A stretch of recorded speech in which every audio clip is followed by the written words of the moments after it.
Hello again, and welcome back to Granny Dorothy Visits. Today's topic is the law of prosperity, and the first reading from Wayne Dyer's Everyday Wisdom. Nothing you imagine in your mind is impossible. Nothing. And the second and last read I'm doing today is from The Game of Life and How to Play It.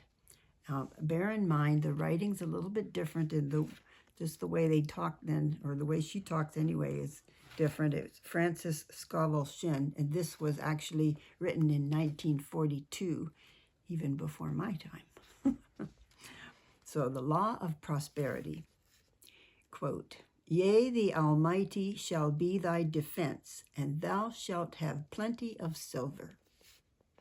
One of the greatest messages given to the race through the scriptures is that God is man's supply, and that man can release, through his spoken word, all that belongs to him by divine right. He must, however, have perfect faith in his spoken word. Isaiah said, "My word shall not return unto me void, but shall accomplish that whereunto it is sent." We know now that words and thoughts are a tremendous vibratory force, ever molding man's body and affairs. A woman came to me in great distress and said she was to be sued on the 15th of the month for $3,000. She knew no way of getting the money and was in despair. I told her God was her supply, and that there is a supply for every demand. So I spoke the word. I gave thanks that the woman would receive $3,000 at the right time in the right way. I told her she must have perfect faith and act her perfect faith. The 15th came, but no money had materialized. She called me on the phone and asked what was she to do. I replied, "It is Saturday, so they won't sue you today. Your part is to act rich, thereby showing perfect faith that you will receive it by Monday." She asked me to lunch with her to keep up her courage. When I joined her at a restaurant, I said, "This is no time to economize. Order an expensive luncheon. Act as if you had already received the $3,000.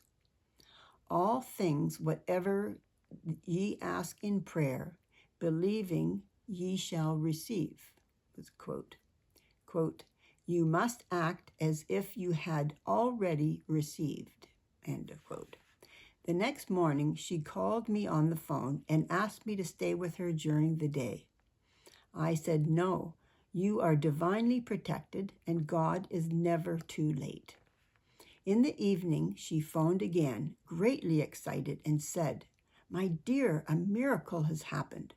I was sitting in my room this morning when the doorbell rang. I said to the maid, 'Don't let anyone in.' The maid, however, looked out the window and said, 'It's your cousin with the long white beard.' So I said, 'Call him back. I would like to see him.' He was just turning the corner when he heard the maid's voice, and he came back. He talked for about an hour, and just as he was leaving, he said, 'Oh, by the way, how are your finances?' I told him I needed the money, and he said, 'Why, my dear, I will give you $3,000 the first of the month.' I didn't like to tell him I was going to be sued. What shall I do? I won't receive it till the first of the month, and I must have it tomorrow. I said, 'I'll keep on treating.' I said, 'Spirit is never too late. I give thanks she has received the money on the invisible plane, and that it manifests on time.' The next morning, her cousin called her up and said, 'Come to my office this morning, and I will give you the money.' That afternoon, she had $3,000 to her credit in the bank and wrote checks as rapidly as her excitement would permit. If one asks for success and prepares for failure, he will get the situation he has prepared for. For example, a man came to me asking to speak the word that a certain debt would be wiped out.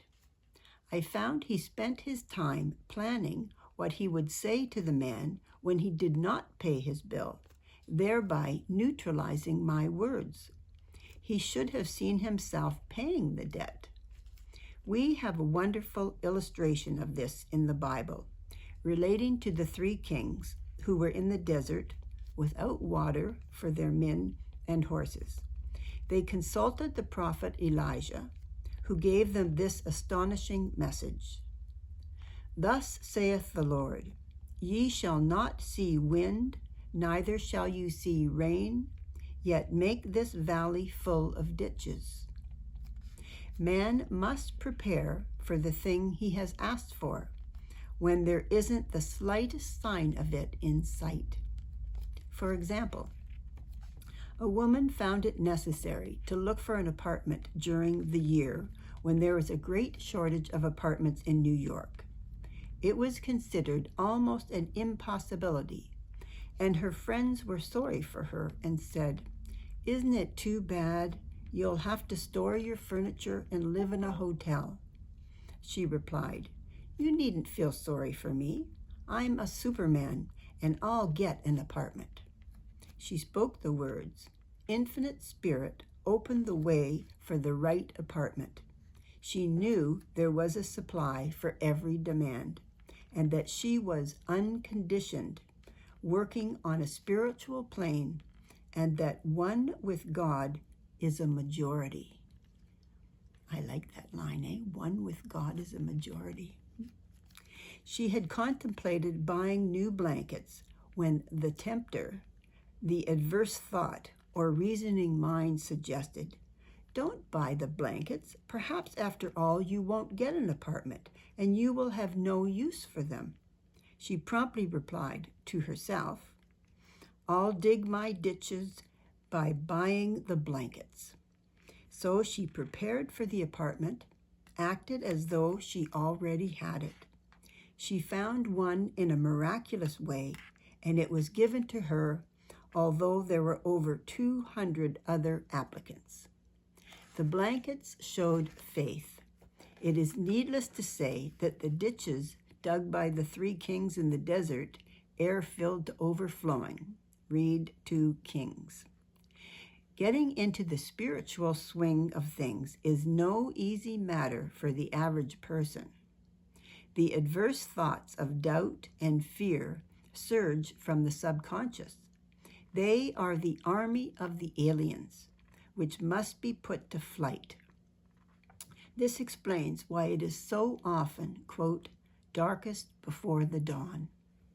A big demonstration is usually preceded by tormenting thoughts. Having made a statement of high spiritual truth, one challenges the old beliefs in the subconscious, and error is exposed to be put out.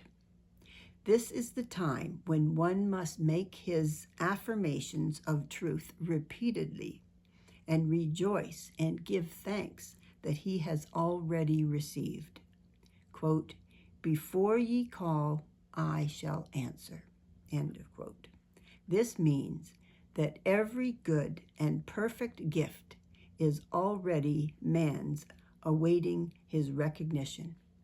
Man can only receive what he sees himself receiving. Takes a lot of faith, I know, but they say it, got to try that. It's like, what I did for last week's one, where they say, write it down on a card exactly what you want, because it strengthens your faith in it, because you see it again and again, and then you begin to believe it. Yes, it's mine. It's coming to me. It's going to be manifested to me.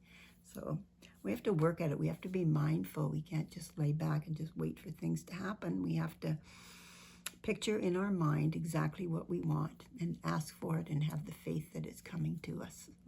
That's what I wish for you, to get everything that you want in life, especially joy and love and happiness. Send you my love. Until next week. Bye for now.